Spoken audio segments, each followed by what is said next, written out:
Herzlich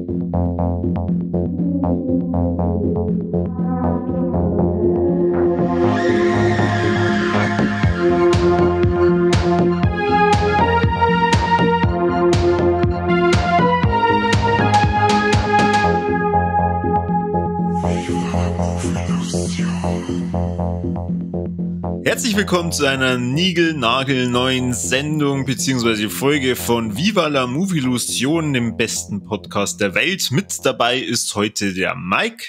Servus und habe Dere. Und der Mike sagt uns gleich mal, über was wir heute eigentlich reden.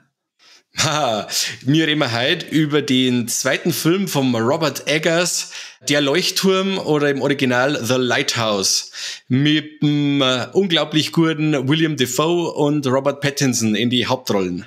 Genau, jetzt bei sämtlichen Leuten, die den Film noch nicht gesehen haben, aber einen Robert Pattinson kennen, werden wahrscheinlich gleich so Alarmglocken losgehen und sie denken, oh, ein Vampirfilm. Aber nein, dem ist nicht so. Nicht einmal glitzern würde. Ja, nicht einmal annähernd. Na, und ist bei weitem nicht so bunt. Das Coole an Der Leuchtturm ist, oder an The Lighthouse, er ist komplett in schwarz-weiß gedreht und dann auch noch in einem, für heutige Filme unüblichen Bildformat. Genau. Weißt du das Bildformat? Da nicht auswendig. Ja, also der Bauer, der hat sagen 4:3. Oder, 19:1 Verhältnis. Ja, es ist ein 19:1 Verhältnis. Okay. Also, zumindest das Internet lügt ja relativ selten.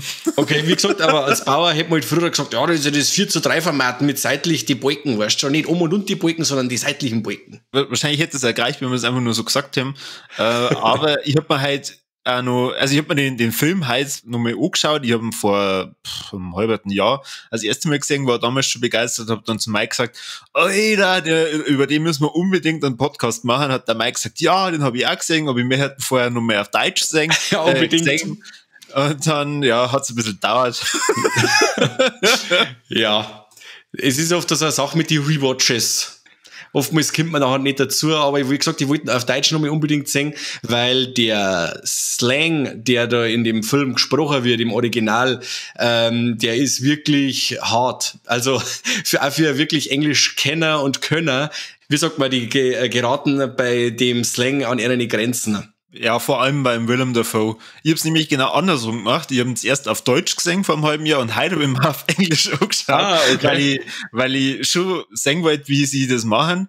Ja, es ist schon was sehr Besonderes, wenn man Willem Dafoe dann da hört, wie er mit dem Akzent dann spricht und dann halt all seine ganz langen theaterähnlichen Passagen hat, wo er dann eigentlich fast schon Gedichte dann runterrattert, wo er dann übers Meer schwärmt und dann beschimpft er einmal einen Robert Pattinson, weiß ich nicht, gefühlt 2 Minuten lang in einer Passage, wo es um Triton geht, der ihn irgendwie ins Meer runterholt und keine Ahnung. Und, also mega geil. Vielleicht, damit wir jetzt auch ein bisschen über die Handlung reden, um was geht's in dem Film? Es geht um, ja, wer hätte es gedacht, einen Leuchtturm, und der Leuchtturm steht im Ende des 19. Jahrhunderts, und die beiden Figuren von Willem Dafoe und Robert Pattinson sind Leuchtturmwächter, beziehungsweise der Willem Dafoe ist auf jeden Fall Leuchtturmwächter und der Robert Pattinson ist ein Neuanwärter, der ihm halt hilft, mehr oder weniger, und zum ersten Mal das Ganze macht. Die sind da zu zweit allein auf diesem Inselabschnitt, sage ich jetzt mal, oder wahrscheinlich im Film ist einfach nur Insel, wo eben dieser Leuchtturm draufsteht, und deren Aufgabe ist es, diesen Leuchtturm zu warten und halt, ja, zum Schauen, dass alles cool ist, mehr oder weniger. Und nach 2 Wochen, ja, werden es dann abgelöst und dann kommt halt die nächste Schicht. Vermutet man. Oder denken sie am Anfang vom Film. Genau. Sie sollten quasi abgeholt werden, aber dem ist nicht so. Und somit fangen die zwei an, ja, Wahnvorstellungen zu entwickeln. Es wird ja unglaublich viel gesoffen die ganze Zeit. Also was mich nicht wundern bei dem Fusel, dass man da mal Wahnvorstellungen kriegt. die zwei, also die Chemie zwischen den zwei ist ja wirklich toxisch. Es ist nie eine Konstante da. Die zwei, die entweder sie lieben sich und hängen sie in die Arme und küssen sie einmal, oder sie kasen sie an, sie schreien sie an, sie raufen. Also es ist nie eine Konstante da. Es ist fleischgewordener Irrsinn.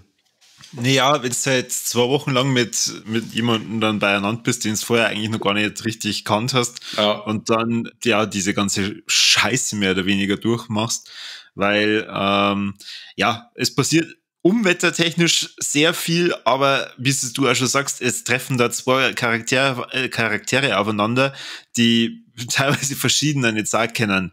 Robert Pattinson ist halt ein junger Neuanfänger in dem Beruf und Willem Dafoe schwärmt nur von seinen alten Seemannsgeschichten und gibt halt auch den Ton vor, was am Robert Pattinson gar nicht gefällt. Und dadurch dauert es halt dann ein paar Tage, bis die zwei sie dann ja fast schon die Haare kriegen, beziehungsweise halt dann erstmal sich kennenlernen, indem sie sich halt dann besaufen. Genau, wie es das so ist. Zuerst mag man auch nicht, dann hat man mal gesoffen mit ihm und dann kann man doch vielleicht besser leihen. Genau, also im Endeffekt wie in Bayern. Genau. Ja, wir haben ja gesagt, Schwarz-Weiß-Film, dann nur besonderes Format. Es geht eigentlich die ganze Zeit nur um 2 Figuren. Also das heißt, auch diese 2 Schauspieler sitzen diese ganzen 109 Minuten aufeinander, mehr oder weniger. Also es geht so in die Richtung Kammerspiel, wobei es halt natürlich nicht nur in der Kammer abspielt, sondern es ist halt auf dieser Insel. Und auf dieser Insel, naja, Insel klingt auch schon wieder so groß oder Inselabschnitt. Also es geht halt wirklich nur um dieses Gelände, wo der Leuchtturm ist. Das Ganze hat dann auch noch ein bisschen was Mystisches an sich, weil der Willem Dafoe, der ja der Leuchtturmwächter ist mit mehr Erfahrung, lässt zum Beispiel Robert Pattinson auch nicht zum Licht. Also der darf nicht einmal in die Spitze vom Leuchtturm, weil ja, das ist sein Licht mehr oder weniger und er kümmert sich drum. Und der andere soll jetzt erstmal schauen, dass er irgendwelche Dachziegel austauscht oder dass er halt dann die Maschinen wartet oder putzt. Und ums Licht muss er sich praktisch nicht kümmern, das macht nur der Willem Dafoe.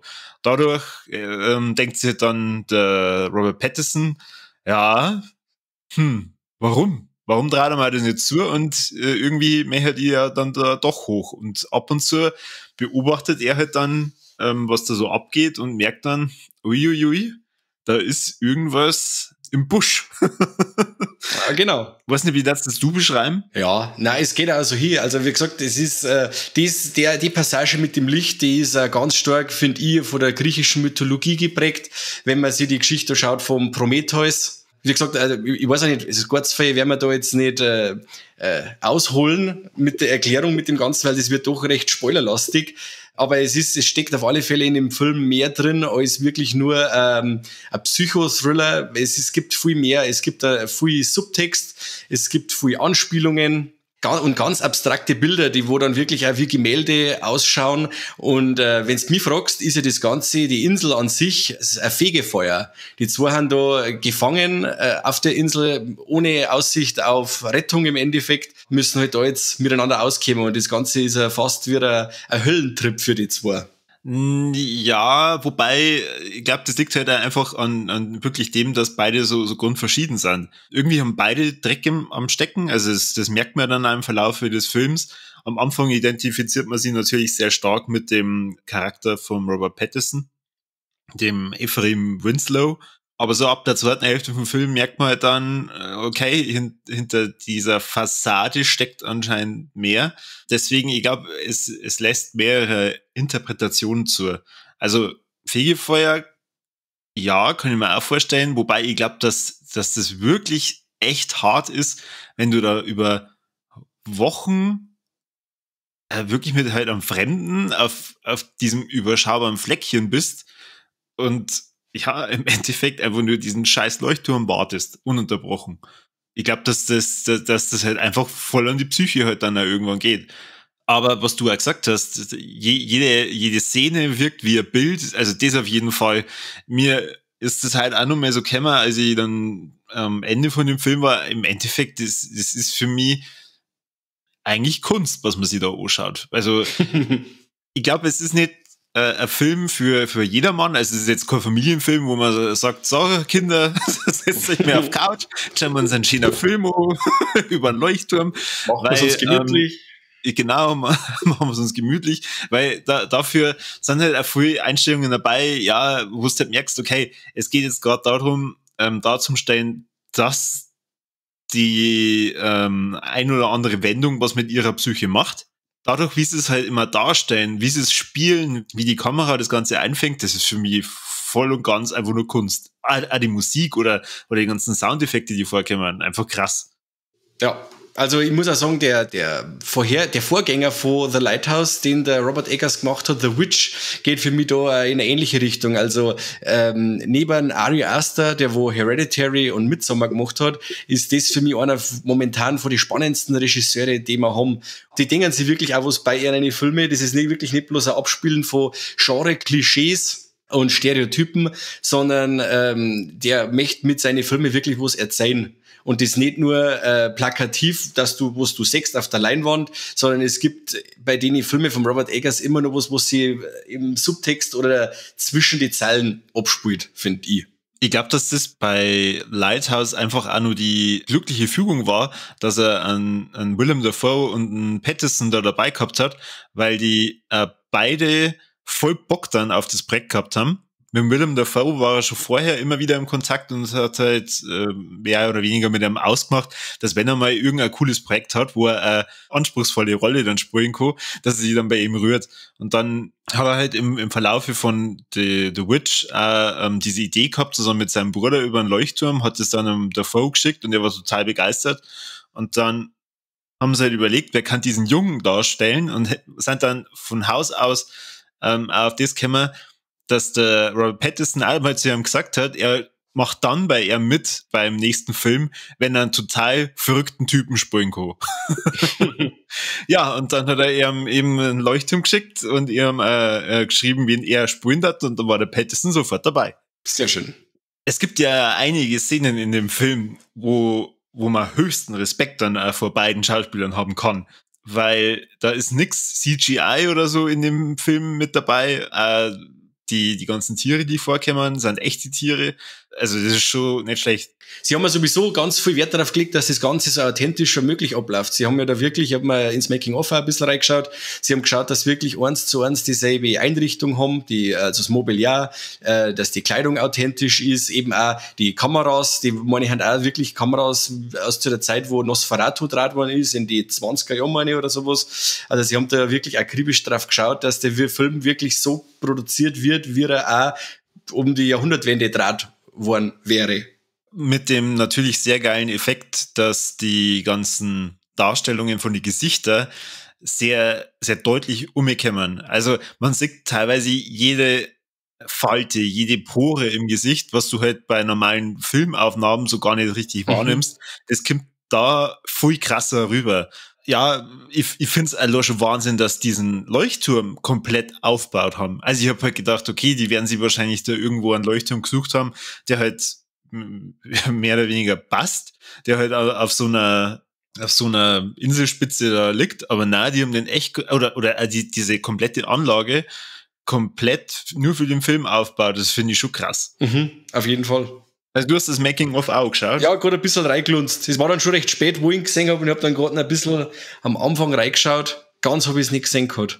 Also sie haben nicht nur auf das ganze Equipment geachtet, sondern sie haben auch teilweise die ganze Kleidung nachgeschneidert. Also da haben sie auch darauf geachtet, dass praktisch alles, was so Ende vom 19. Jahrhundert mehr oder weniger getragen wurde, dass es dann umsetzen. Wobei sie da explizit darauf geachtet haben, dass sie Kleidung für einen Dafoe machen, also oder für diese alte Figur und halt auch für die junge. Also da gibt's da direkte Unterschiede dann bei den Uniformen, die man am Anfang vom Film dann auch sieht, also in ihren Leuchtturmwächter-Uniformen. Die vom Dafoe ist schon um einiges älter, weil da nochmal drüber gestickt worden ist. Dass man halt praktisch dieses alte Abzeichen nochmal ein bisschen hervorhebt, weil man halt dann dadurch darstellen wollte, okay, das hat man halt dann in der Zwischenzeit schon nachreparieren müssen, mehr oder weniger.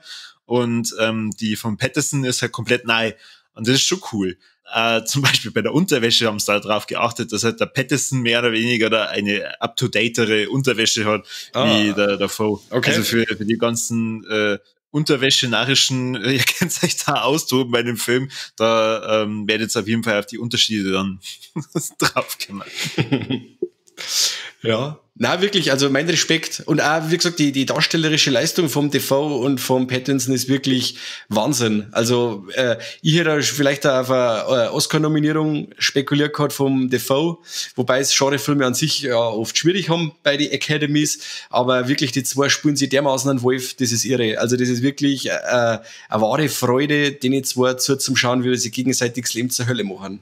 Ja, vor allem mit diesen ganzen Unwetterszenen, die es gibt, die eigentlich alle echt waren. Ich glaube, dass halt schon das richtig hart ist, wenn du halt da im tiefsten Sturm stehst und halt dann darstellen musst, wie du gerade auf ein Schiff wartest und du dann auf die ganzen Kameraleute schaust, die halt alle total zusammengefärbt unter ihre Decken und was weiß ich stehen, damit sie nicht weggeweht werden. Das ist schon geil. Aber da gibt's auch eine Szene vom Dafoe, höchsten Respekt, wo er da, Stichwort Erde, weil ich möchte jetzt auch nicht spoilern, was halt dann da passiert, aber da habe ich mir gedacht, also, dass es sich dafür nicht zu schade ist, ist Wahnsinn. Also das ist für mich ein echter Charakterdarsteller, der halt da wirklich alles mitmacht. Voll. Also es ist ja wirklich einer, der ist sich aber wirklich nichts zu schade. Also er ist ja wirklich in Filmen dabei, die fernab vom Mainstream sind, wie eben auch der Antichrist vom Lars von Trier. Das ist ja auch alles andere als herkömmliche Kost und genau in solchen Filmen brilliert der TV eigentlich immer. Da passt er immer gut rein und er ist wirklich ein ganz toller Charakterschauspieler. Was er vom Pattinson natürlich auch sagen muss, also er hat für mich eben auch wie der Harry Potter, der Daniel Radcliffe, hat einwandfrei ihre Jugendrollen einwandfrei ablegen können. Also die haben jetzt mit so viel neue und innovative Rollen glänzt und also die Leute immer nur auf einen Vampir, auf einen Glitzervampir zum reduzieren, das ist absolut ist einer wird nicht gerecht. Vor allem jetzt, wo sie geheißt hat, jetzt soll er einen Batman spielen, das Larry hämmert. Ja gut, so viel muskulöser war ja der Christian Bale auch nicht. Und wie gesagt, also wenn irgendwo Robert Pattinson draufsteht, bin ich eigentlich nie wirklich enttäuscht worden. Auch der Cronenberg-Film Cosmopolis, ich bin begeistert. Also ich bin von der schauspielerischen Leistung vom Pattinson hin und weg. Hat man ja jetzt erst vor kurzem gesehen in Tenet, also da war er auch top. Verdammt, den muss ich jetzt endlich nachholen. Tu es. Aber ja, Willem Dafoe einfach Weltklasse. Ich finde, es lohnt sich auch, den Film auf Deutsch und auf Englisch mal zum Schauen. Definitiv. Schon dieser Akzent, und den können sie natürlich in Deutsch nicht so rüberbringen wie in Englisch, wobei ja diesen Grundstimme von Willem Dafoe auf Deutsch Weltklasse ist, finde ich. Die passt super. Ja, also diese tiefe Stimme verleiht ihm halt dann einfach nur viel mehr Kraft, mehr oder weniger. Aber so wie sie es gespielt haben, also im Original, im Englischen, einfach super. Finde ich echt ein richtig toller Film, der für mich Kunst darstellt. Ich weiß nicht, wem darfst jetzt du raten, oder wo darfst du abgrenzen, wo du sagen darfst, okay, also den Film kannst du allen empfehlen, die, weiß ich nicht, auf Horror stehen, weiß ich jetzt nicht so recht.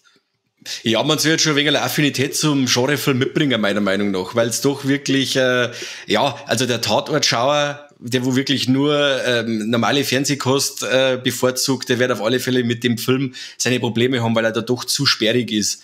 Also man soll jetzt schon vielleicht die Filme vom Friedrich Wilhelm Murnau gesehen haben oder sowas, die wo so impressionistische Filme in die 1920er Jahre gemacht haben, vielleicht auch mitbringen, weil mit dem Schwarz-Weiß und dem Bildformat, das kann sich vielleicht bei ein paar Leuten auch störend auswirken, wobei ich das gerade für die Atmosphäre sehr, sehr cool fand mit dem Schwarz-Weiß und dem Bildformat. Und ja, und allgemein Leute, die wo für die A24 produzierten Filme was übrig haben, wie jetzt eben Hereditary oder Midsommar, das ist der alles, was ein wenig so den arthausigen Touch hat und ein wenig entschleunigt daherkommt. Also weil so viele Action-Szenen gibt's jetzt in dem Film zum Beispiel auch nicht. Da wird halt mehr auf Atmosphäre geschaut und authentische Sets und sowas in der Richtung und ist halt ganz weit weg vom Mainstream. Also man soll jetzt schon aufgeschlossen sein. wenn man sie... Und da aufpassen. Ja, unbedingt. Auf jeden Fall. Also wenn man im Film einfach immer nur so nebenbei reinguckt und nebenbei, weiß ich nicht, am Handy rumsprüht. Da verpasst man einiges. Und wenn du wirklich dabei bist, man kann so viel rausholen. Wie gesagt, die Anspielungen oder das Ganze mit Nosferatu, es ist ja ganz viel Lovecraft drin zum Beispiel, wer die Geschichten um einen Cthulhu-Mythos ein wenig verfolgt hat, kann da auch einiges rausziehen. Wie gesagt, oder auch Leute, die ganz einfach sich für Seemannsgarn interessieren oder alles, was um die Jahrhundertwende damals alles so passiert ist, kommt in dem Film wirklich super gut um.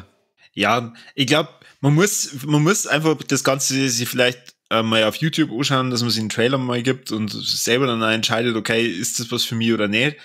Wir beide können den auf jeden Fall wärmstens empfehlen. Meine Frau fand ihn auch top. Die ist aber jetzt nicht so die Genre-Liebhaberin, aber wenn sie halt dann feststellt, okay, ich schaue mir irgendwas an, was sie vielleicht dann auch interessant findet, dadurch hat sie übrigens auch Midsommar dann angeschaut. Oh, okay. Tut sie sich halt dann doch an. Wobei sie dann natürlich schon am Ende dann, also am Ende kann ich dann meistens eine Münze werfen, um zu sagen, okay, sagt's jetzt, so ein Mist. Oder es kommt wahrscheinlich auch auf die Tagesform drauf zusammen, wie es oft bei so Filmen ist. Also da muss die Tagesform passen. Wenn du es wirklich da die lieber berieseln lässt und dann so einen komplizierten oder komplexen Film hast, der überfordert die einfach und überfordert die vielleicht da und dann sagst, ach, so ein Scheiß. Aber wenn du jetzt wirklich da in der Form bist und sagst, hey, ich habe jetzt richtig Bock, einfach mal auf was anderes, dann bist du eigentlich da bei dem Film genau richtig. Richtig. Hast du sonst irgendwelche Facts? Weil dann da die sagen, gehen wir schon über auf, was hat uns gefallen und was hat uns nicht gefallen. Okay, von die Facts, ich habe jetzt nochmal nachgeschaut, also das Bildformat, das ist 1,19:1 ist das Seitenverhältnis. Das ist quasi ein fast quadratisch. Was? Nicht 19:1, habe ich mal wieder falsch abgelesen. 1,19:1 und es ist im Endeffekt fast wie ein quadratisches 1:1 Format, so kommt das quasi darüber. Und ja, wie gesagt, also da ja auch viel Filme aus die 80er schau oder aus die 70er oder einfach alten Kram, da ist oft so, dass es eben nur ein 4:3 Format gibt und mich stört die seitlichen Balken eigentlich jetzt nie. Also ich kann es eigentlich immer recht gut ausblenden. Oder Night of the Living Dead, die Originalversion ist ja auch 4:3. Die Filme kennen einfach so, also ich störe mich da jetzt persönlich nicht dran. Dadurch hebt das Ganze natürlich auch für 2019 einfach nur mehr ein bisschen ab. Zusätzlich neben dem, dass schwarz-weiß ist. Auf jeden Fall. Auf jeden Fall. Und es muss nicht immer Krachbums sein. Also, wie gesagt, ist einmal eine super Abwechslung zu Fast and Furious Teil 108 oder Resident Evil Teil 16,5 oder was weiß ich. Also, immer wieder gern solche Genreperlen. Immer her damit. Weiter so A24 und weiter so Robert Eggers. Und er hat mal sein neuer Film schon wieder in der Pipeline, meine ich, oder? Hast du schon irgendwas gehört? Nein, weiß ich gar nicht. Nicht einmal bei Wikipedia steht was drin, aber der hat schon wieder irgendein neuer Film. Während du recherchierst, habe ich jetzt nebenbei nochmal nachgeschaut, bei, weiß nicht, kennst du Mid-90s vom Jonah Hill? Ja, kenne ich. Aber ich habe nicht gesehen. Also gesehen nicht, aber ich weiß, um was das geht und so. Es ist ja kein Geheimnis, dass der Film in die 90er spielt. Und ich bin mir nicht mehr sicher, ob die auch ein anderes Format haben, aber es ist entweder so ein spezieller Filter oder halt auch die Kamera einfach von damals, die dem Film nur mehr so einen zusätzlichen Charme macht, dass du halt auch den Eindruck hast, das ist in den 90er gedreht worden. Und es sind halt teilweise so geile Szenen dabei, weil es geht so ein bisschen um ein paar Jugendliche, die halt dann auch in so einer Skateboard-Szene unterwegs sind. Und das ist irgendwie so geil gemacht. Also ich bin jetzt selber keiner, der Skateboard fahren kann, also mir das wahrscheinlich die ganze Zeit hinwerfen. Also ich habe halt zumindest die ganzen alten Videos auch noch so im Kopf von den ganzen großen Skater, Tony Hawk und was weiß ich. Und damals war natürlich auch Tony Hawk auf der Playstation und sowas. Okay. Auch geil zum Spulen. Und das versetzt sich da so dermaßen rein. Also ist auch ein ganz toller Film, der halt vor allem auch mit dem Format und auch diesem Kamerascharme nun mal neben der eigentlichen Handlung zusätzlich sehenswert ist. Und ich finde, ähnlich ist eben so bei Leuchtturm. Also schon wegen dem Schwarz-Weiß-Feeling, Willem Dafoe, Robert Pattinson und diesem Format-Ding, sollte man den Film einfach schon zumindest mal angeschaut haben. Man muss ihn ja nicht komplett zu Ende schauen. Aber kauft's euch ruhig, damit der Eggers nur ein bisschen Geld kriegt, dass er nur einen Film machen kann. Weiß nicht, bist du jetzt schon mit deiner Recherche fertig? Ja, der soll ja 2021 jetzt kommen, The Northman.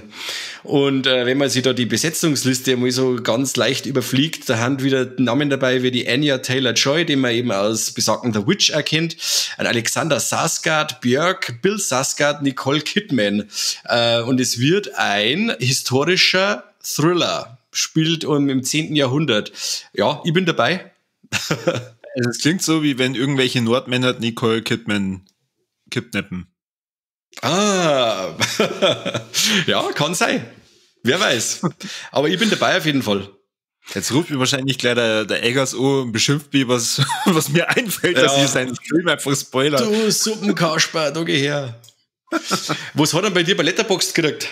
Beim ersten Mal anschauen 4 Sterne und nach dem heutigen Rewatch 4,5. Okay, also ich bin bei 5 mit dem Herz. Also bei mir ist er ganz tief in meinem Herz drin. Ich finde ihn wirklich Weltklasse.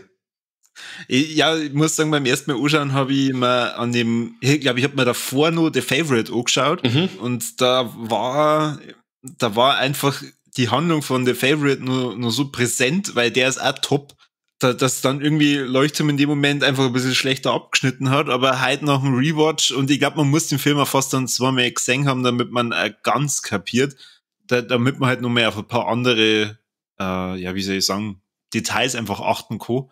Also für 5, weiß ich nicht, was müsste der Film noch besser machen? Aber perfekte Überleitung zu was hat uns gefallen und was hat uns nicht gefallen. Du darfst anfangen.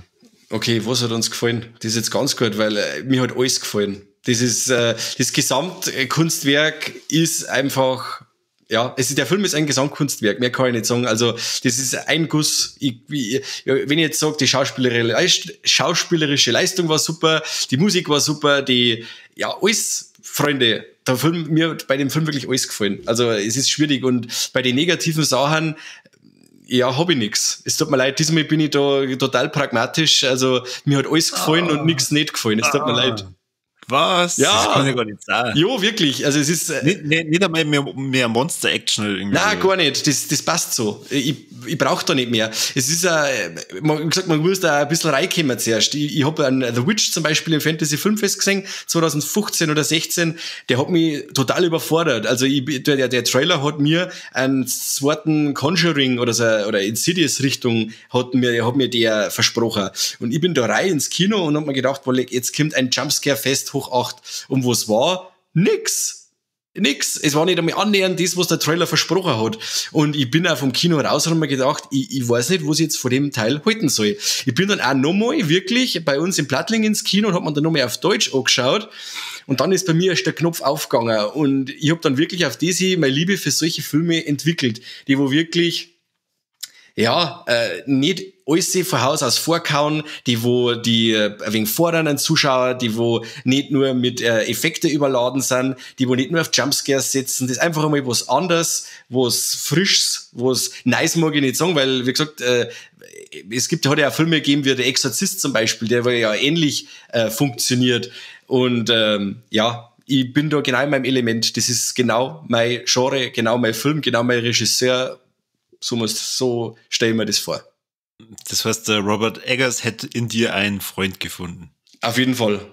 Robert Eggers und ein Ari Aster, das werden meine 2 dicken Spätzchen.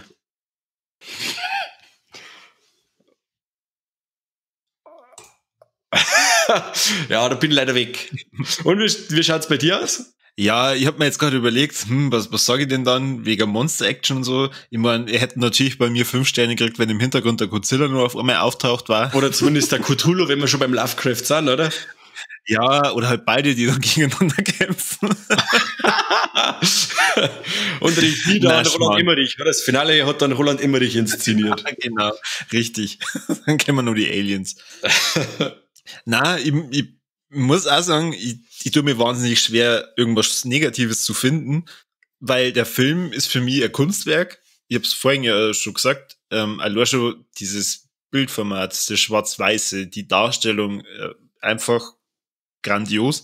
Deswegen, ich würde es jedem empfehlen, sie das mal zum Schauen. Man muss halt sie auf das auch drauf einlassen. Also, wenn man jetzt, ja, mehr oder weniger einfach nur Bock hat, sie berieseln zu lassen, dann, ja, gibt's euch irgendwas anderes. Aber The Lighthouse ist wirklich ein Kunstwerk, wo ich sage, ich bin froh, dass solche Filme entstehen. Weil das sagt einem nochmal, okay, das im Kino zum Singen lohnt sich, das zum Finanzieren lohnt sich und da mal Schauspieler so richtig aus sich rausgehen zum lassen, singen, ist super. Also wirklich Hut ab vor beiden, vor allem vom Mr. Defoe. Grandioses Schauspiel. Wirklich richtig, richtig geil. Damit mir aber was Negatives sagen. So, jetzt bist du bestimmt gespannt, mit was für ein Schmarrn jetzt. Haus raus. Ja, es gibt eine mythische Figur. Wir wollen das natürlich nicht spoilern, wen diese Dame darstellt. Aber die Darstellerin heißt Valeria Karaman, ist eine moldawische Schauspielerin, bisher nur in der Leuchtturm vorgekommen. Und die Frau kann anscheinend, zumindest wenn man ihren Instagram-Account anschaut, nicht lachen. die hat da, weiß ich nicht, 2000 Bilder oder so drin und auf keinem einzigen dieser Bilder lacht die. Da muss ich dazu aber sagen, echt toll, junge Dame, dass man so konstant immer den gleichen Blick drauf haben kann. Vor allem, das schaut immer so aus, als wenn ihr Mund komplett senkrecht war. Also die Frau ist strange. Also hätten es da nicht irgendein anderes Model gefunden oder irgendeine andere Schauspielerin, die diese mystische Figur darstellen kann. Also die hätten es austauschen können, ansonsten Film ist wirklich top. Okay. Nein, ich fand da gerade, das stimmt schon, sie hat einen sehr kaukasischen Look und ich finde das eigentlich sehr passend für das Ganze. Also habe ich ziemlich gute Wahl am Cast gefunden, muss ich sagen. Also ich fand die schon, weil es also irgendwie also nicht so die typische Schönheit ist irgendwie. Sie hat schon ein wenig so, wie soll ich sagen, keinen herkömmlichen Schönheiten-Look. Habe ich eigentlich schon cool gefunden. Naja, sie kann schon mal ein bisschen mehr essen. Ja, das sowieso. Das haben wir die Models allgemein so an sich.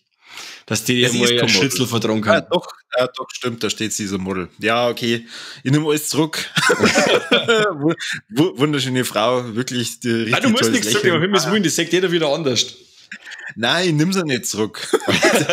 Der eine mag's feist, der andere dünn. Wurscht. Das meine ich nicht. Nein, ich glaube, nur mal ein anderes Model, dann wäre der Film noch besser. Da die sogar meine 5 Sterne hergeben, aber nur, wenn es ändert. Ansonsten warte ich auf einen Godzilla oder auf einen Cthulhu, die im Hintergrund kämpfen. Aber der Film ist mit 4,5 Sternen bei mir trotzdem was zum Empfehlen und hat bei mir auch trotzdem ein Herz bekommen. Schön. Und vielleicht ist ja in Lighthouse 2 dann die finale Kampfszene zwischen die Titanen. Wer weiß. Echt? Lighthouse 2, jetzt erst recht. Leuchte an einem anderen Tag. Ja, genau. Dann leiten wir einfach, da die sagen, wenn wir gerade so gut drauf sind, zu unserem Triple Threat. Ah ja, stimmt. Das haben wir ja auch noch. Kobi, wie schaut's denn aus? Haben Titten dabei? Oh ja. Haben wir Trompeten dabei? Boah, schwer. Na, ich glaube, man sieht gerade nicht. Nein, gerade nicht, aber man sieht auf jeden Fall nackerte Männer. Das schon. Ja, und ein Popo. Ein Popo. Ein Popo, sagt man. Und sagt man tote Tiere? Ja. Ja, ist eine der coolsten Szenen im ganzen Film. Soweit. Also, allein das rentiert sich schon. Hat sich den Film eine. Das ist Wahnsinn. Ja, vielleicht aber zusätzlich nochmal der Kommentar, schaut's denn eigentlich vielleicht nicht unbedingt mit Peter Leuten oder so. Und ich habe mir ja das Making-of angeschaut, also ich gehe stark davon aus, obwohl sie erwähnt haben, dass alle Tiere da drin echt sind, dass das, was mit dem Viech da passiert, Puppen war oder so. Ja, 100%. Oder halt dann ein sehr altes und krankes Tier. Das war quasi Euthanasie, oder? Ja, nein, ist nicht lustig, leid. Gar nicht. Aber die Szene ist beeindruckend. Ja, das schon. Also, wie schon gesagt, Leuchtturm ist gleich Kunstwerk, anschauen. Und ansonsten, was nur Kunstwerk ist, ist natürlich unser Podcast. den weiterhin fleißig anhören, liken, teilen, abonnieren. Wir sind jetzt nicht nur auf Steady unterwegs, sondern wir pflegen auch fleißig unseren YouTube-Account. Also es gibt noch viel mehr Kanäle, wo ihr euch austoben könnt. Nicht zu vergessen natürlich auch iTunes, wo ihr uns 5 Sterne geben könnt. Ja, in der nächsten Folge vielleicht dann einmal wieder der Kani dabei, wenn er Bock hat, dass es sie auf unser Niveau herablässt. Wenn er wieder vom Leuchtturm zurück ist, vielleicht redet sie wieder mal. Ja, wann ist immer Schichtwechsel? Alle 2 Wochen. Ja, genau. Also dann nächste Woche wieder. Ja, okay. Dann bin ich ja gespannt, über was wir dann reden. Genau. Ja, ansonsten, möchtest du unseren lieben Hörern nur irgendwas mitgeben auf dem Weg?